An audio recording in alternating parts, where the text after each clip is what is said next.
If you've seen the title, you know this is a controversial one. The 3DS is overrated. I'm just going to say it. And I know that the internet loves the 3DS. I know that the internet is literally using the 3DS as a way of repairing their dopamine receptors. And I think that's great. And I want to be very, very clear.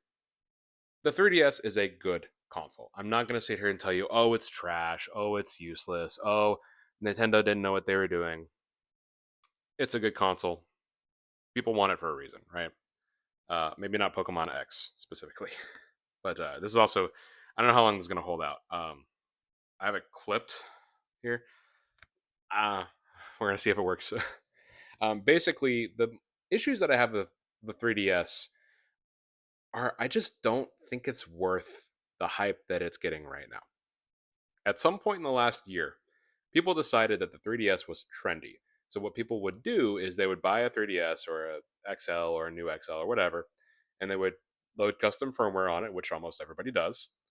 They would put an SD card in there and fill it up with every single game in the library of the console. Like they would literally put every single 3DS game on the SD card, which they must have a pretty big collection to be able to do that legally. Must have been the wind. Then they would put all these cute charms and stickers on them, all the button covers, and then they would throw it in a drawer and never touch it. And we continued to do that until they were very expensive. Now we're here. And a lot of people feel like they need a 3DS as part of their collection. And I just have trouble knowing that because I remember when they couldn't get rid of 3DSs fast enough. I remember when 3DSs were on sale for as low as like $99, I think.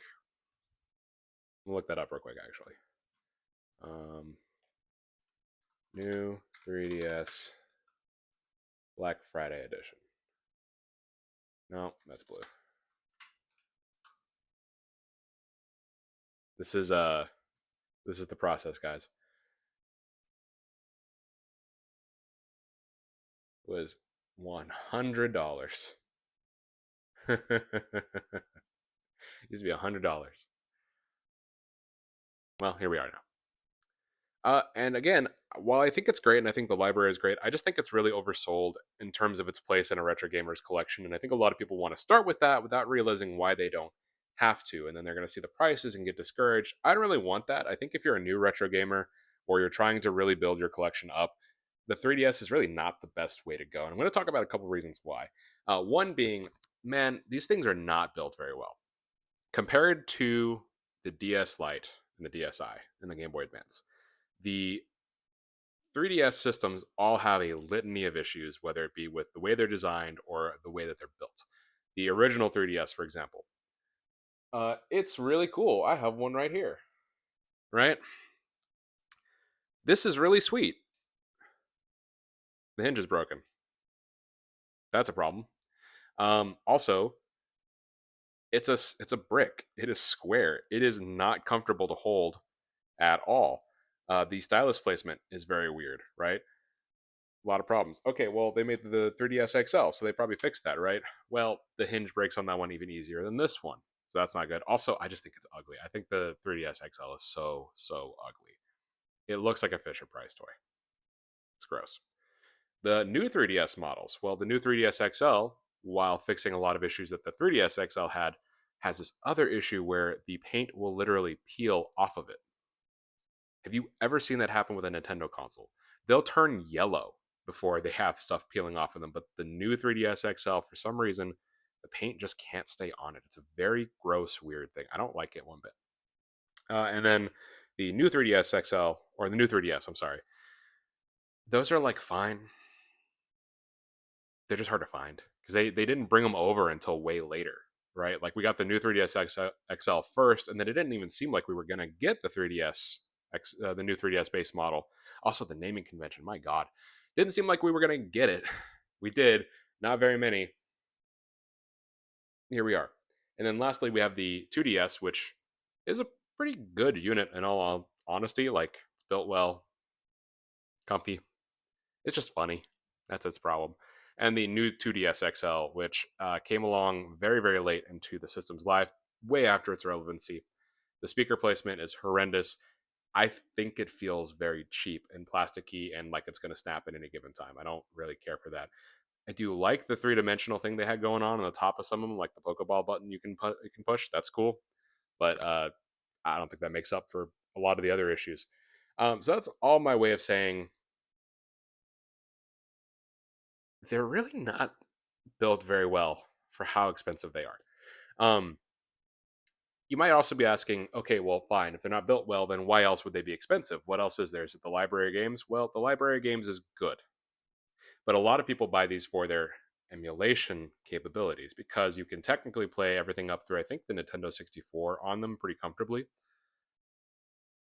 But it's also not the best at that. It's got a lot of issues with some of the emulators.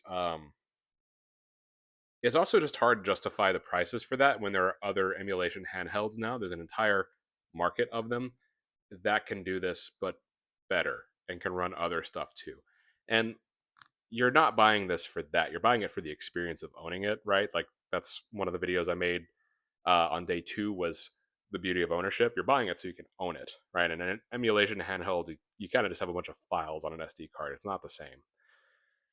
But if you are buying it for emulation specifically, it's really not that good at that.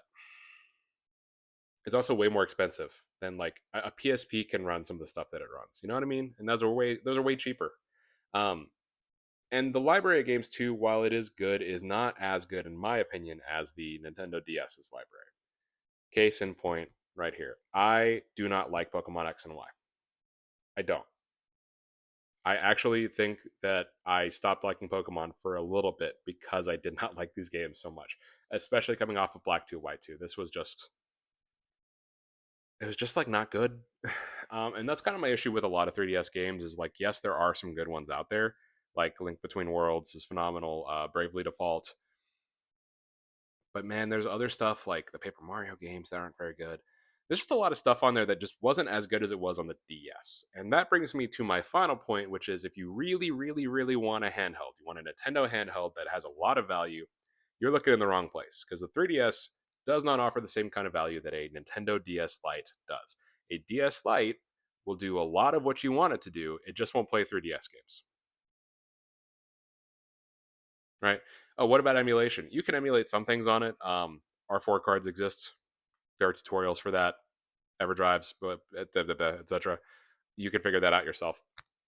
But the DS's library, in my opinion, is way stronger, and I can tell you that because I have many more DS games than I do 3DS games currently, and eventually I'll even it out, right?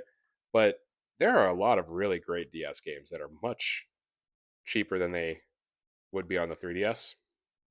The packaging is nicer, the manuals are nicer, and the DS Lite itself, not only is it way cheaper, it is also built stronger, and it has a GBA port on it. And if you want a DSi, you can do some stuff with that too. You can do some fun stuff with that as well. You don't have to use game cards with that one. So all of that to say, if you're feeling pressured and you really don't want to spend the money on a 3DS, if you're like, well, I want a Nintendo handheld and I want to be able to play Nintendo handheld games, but I don't really want to buy a 3DS, which seems to be the way everyone wants me to go, don't. Don't buy a 3DS. Buy a DSi, buy a DS Lite. They're way cheaper. They come in much nicer packaging too. There's a lot of cool special editions that the DSi and the DS Lite come in that the 3DS just doesn't get. You can even buy them CIB for still less money than a 3DS costs. My friend Marley bought a DS Lite at Classic Game Fest this year, complete in box, beautiful condition box by the way. 130. That's incredible. That's incredible comparatively. I don't think any of the 3DSs are cheaper than that. I think a 2DS costs 130 now. Don't buy into the hype, right? The whole thing about retro gaming is that it's immune to hype. It's immune to all of these trends because it doesn't have to care about them, right? So if you start falling into that trap, you have the luxury of pulling yourself out of it. If you really want that handheld, pull yourself back, get yourself a DS Lite, get yourself a DSi. Wait a bit, right? Eventually people will get tired of these, they'll sell them, the price will go down.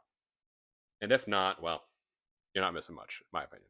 So that's the beauty part about retro gaming, man, is you can make it your experience. Tell me what you think. Do you think that the 3DS is overrated like me? Do you think that I'm crazy for saying that? And this is day number 7. This is my first full week of daily uploads on my YouTube channel. I hope that you are enjoying them. If you could support me, like, sub, playlist right here with all of my daily content videos. Please watch. I'm really enjoying this. I'm having a lot of fun because I get to just yap and I don't have stuff in my way, right? Like I don't have to sit down with DaVinci for 30 hours and edit and cut everything up and make myself into something that I'm not. When in reality, I'm really good at talking and I'm really good about talking about games. So it doesn't make sense to not just do that, right? Stop overcomplicating it. All right, well, I'm gonna go hide from the Nintendo ninjas now. Thanks for watching.